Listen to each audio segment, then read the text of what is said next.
Welcome to my live reading. This is A Christmas Carol by Charles Dickens, Chapter 5, The End of It. Yes, and the bedpost was his own. The bedpost was his own. The room was his own. Best and happiest of all, the time before him was his own to make amends in. I will live in the past, the present, and the future, Scrooge repeated as he scrambled out of bed. The spirits of all three shall strive within me.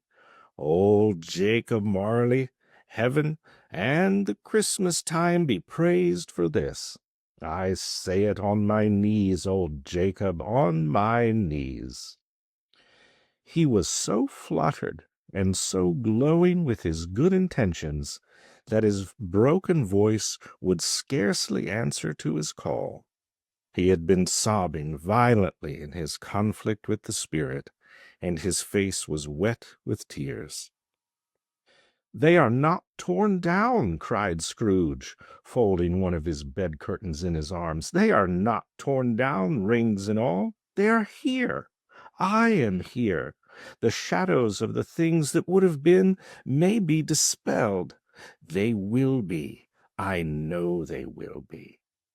His hands were busy with his garments all this time, turning them inside out, putting them on upside down, tearing them, mislaying them, making them parties to every kind of extravagance.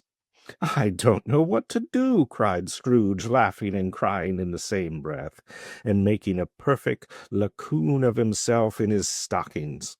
"I'm as light as a feather. I'm as happy as an angel. I'm as merry as a schoolboy. I'm as giddy as a drunken man. A Merry Christmas to everybody. A Happy New Year to all the world. Hallo there, whoop, hallo."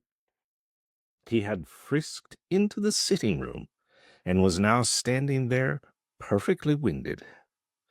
"There's the saucepan that the gruel was in," cried Scrooge, starting off again and frisking around the fireplace. "There's the door by which the ghost of Jacob Marley entered. There's the corner where the ghost of Christmas Present sat. There's the window where I saw the spirits wandering. It's all right. It's all true. It all happened. Ha, ha, ha!"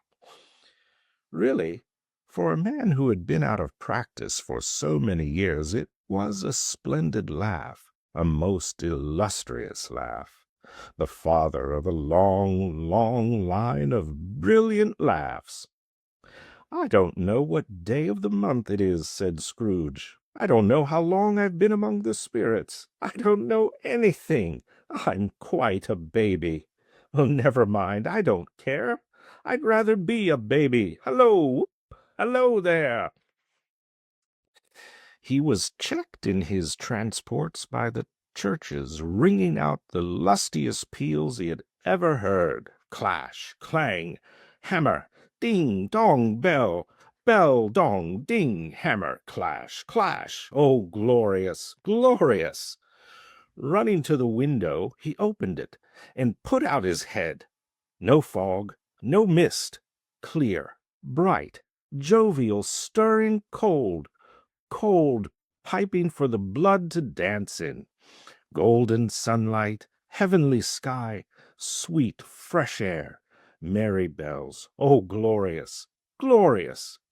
"What's today?" cried Scrooge, calling downward to a boy in Sunday clothes, who perhaps had loitered in to look about him.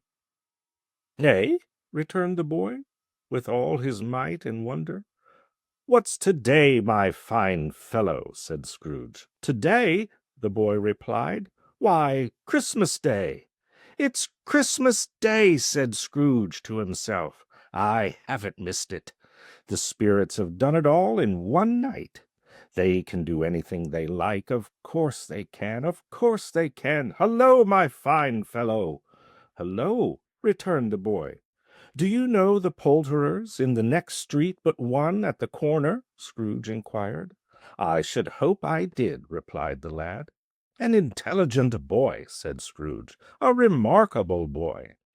Do you know whether they've sold the prize turkey that was hanging up there? Not the little prize turkey, the big one." "What? The one as big as me?" returned the boy. "What a delightful boy," said Scrooge. "It's a pleasure to talk to him. Yes, my buck." "It's hanging there now," replied the boy. "Is it?" said Scrooge. "Go and buy it." "Walker!" exclaimed the boy. "No, no," said Scrooge. "I am in earnest. Go and buy it, and tell 'em to bring it here, that I may give them the direction where to take it. Come back with the man, and I'll give you a shilling. Come back with him in less than 5 minutes, and I'll give you half a crown." The boy was off like a shot. He must have had a steady hand at a trigger who could have shot off half so fast. "I'll send it to Bob Cratchit's," whispered Scrooge, rubbing his hands and splitting with a laugh. "Ha, ha! He shan't know who sends it. It's twice the size of Tiny Tim. Joe Miller never made such a joke as sending it to Bob's will be." The hand in which he wrote the address was not a steady one, but write it he did somehow, and went down the stairs to open the street door, ready for the coming of the poulterer's man. As he stood there, waiting his arrival, the knocker caught his eye. "I shall love it as long as I live," cried Scrooge, patting it with his hand. "I scarcely ever looked at it before. What an honest expression in its face it has! It's a wonderful knocker. Ah, here's the turkey. Hello! How are you? Merry Christmas!" It was a turkey. He never could have stood up upon his legs, that bird. He would have snapped 'em off in a minute like sticks of sealing wax. "Why, it's impossible to carry that to Camden Town," said Scrooge. "You must have a cab." The chuckle with which he said this, the chuckle with which he paid for the turkey, and the chuckle with which he paid for the cab, and the chuckle with which he recompensed the boy, were only to be exceeded by the chuckle with which he sat down breathless in his chair again, and chuckled till he cried. Shaving was not an easy task, for his hand continued to shake very much, and shaving requires attention, even when you don't dance while you're at it. But if he had cut off the end of his nose, he would have put a piece of sticking plaster over it and been quite satisfied. He dressed himself all in his best, and at last got out into the streets. The people were by this time pouring forth as he had seen them with the ghost of Christmas present, and walking with his hands behind him, Scrooge regarded every one with a delighted smile. He looked so irresistibly pleasant, in a word, that 3 or 4 good-humored fellows said, "Good morning, sir. A Merry Christmas to you." And Scrooge said often afterwards that of all the blithe sounds he had ever heard, those were the blithest in his ears. He had not gone far, when coming on towards him, he beheld the portly gentleman who had walked into his counting-house the day before. "Scrooge and Marley's, I believe." It sent a pang across his heart to think how this old gentleman would look upon him when they met. But he knew what path lay straight before him, and he took it. "My dear sir," said Scrooge, quickening his pace and taking the old gentleman by both his hands, "how do you do? I hope you succeeded yesterday. It was very kind of you. A Merry Christmas to you, sir." "Mr. Scrooge?" "Yes," said Scrooge, "that is my name, and I fear it may not be pleasant to you. Allow me to ask your pardon. And will you have the goodness—" Here Scrooge whispered in his ear. "Lord bless me!" cried the gentleman, as if his breath were gone. "My dear Mr. Scrooge, are you serious?" "If you please," said Scrooge. "Not a farthing less. A great many back payments are included in it, I assure you. Will you do me that favor, sir?" "My dear sir," said the other, shaking hands with him, "I don't know what to say to such munificence." "Oh, don't say anything, please," retorted Scrooge. "Come and see me. Will you come and see me?" "I will," cried the old gentleman, and it was clear that he meant to do it. "Thank'ee," said Scrooge. "I am much obliged to you. I thank you 50 times. Bless you." He went to church, and walked about the streets, and watched the people hurrying to and fro, and patted children on the head, questioned beggars, and looked down into the kitchens of houses, and up to the windows, and found that everything could yield him pleasure. He had never dreamed that any walk, that anything, could give him so much happiness. In the afternoon he turned his steps towards his nephew's house. He passed the door a dozen times before he had the courage to go up and knock, but he made a dash and did it. "Is your master at home, my dear?" said Scrooge to the very nice girl. "Yes, sir." "Where is he, my love?" said Scrooge. "He's in the dining room, sir, along with mistress. I'll show you upstairs, if you please."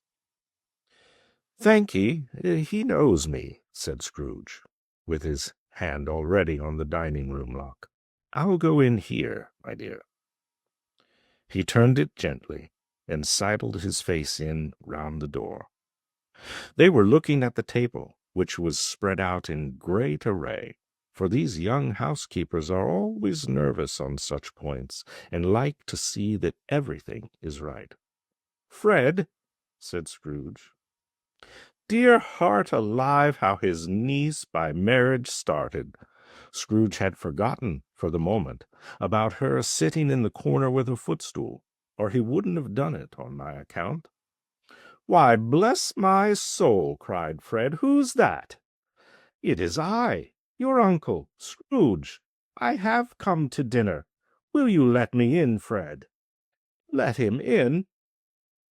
It's a mercy he didn't shake his arm off. He was at home in 5 minutes. Nothing could be heartier. His niece looked just the same. So did Topper when he came. So did the sister when she came. So did everyone when they came. Wonderful party. Wonderful games. Wonderful unanimity. Wonderful happiness. But he was early at the office the next morning. Oh, he was early there. If he could only get there first and catch Bob Cratchit coming late. That was the thing he had set his heart upon, and he did it, yes, he did. The clock struck 9, no Bob. A quarter past, no Bob.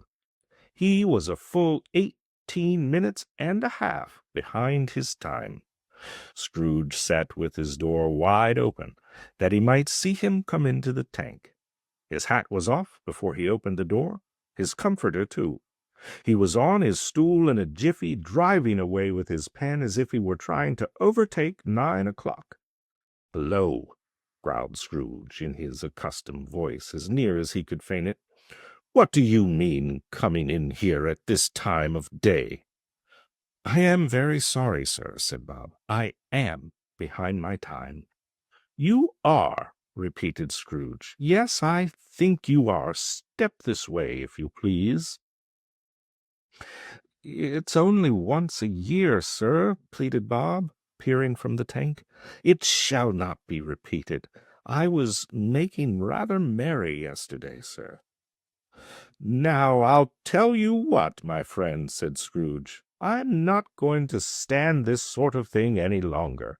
And therefore," he continued, leaping from his stool, and giving Bob such a dig in the waistcoat that he staggered back into the tank again, "and therefore I am about to raise your salary."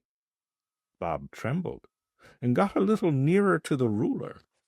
He had a momentary idea of knocking Scrooge down with it, holding him, and calling to the people in the court for help and a strait-jacket.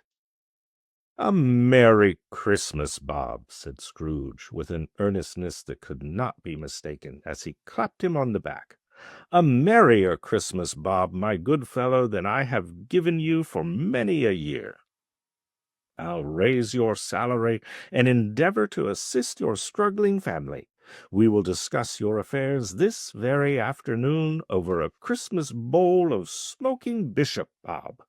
Make up the fires and buy another coal scuttle before you dot another I, Bob Cratchit." Scrooge was better than his word. He did it all and infinitely more. And to Tiny Tim, who did not die, he was a second father.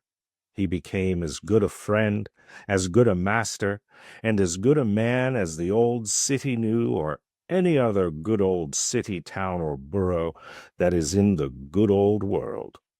Some people laughed to see the alteration in him, but he let them laugh, and little heeded them, for he was wise enough to know that nothing ever happened on this globe for good at which some people did not have their fill of laughter in the outset.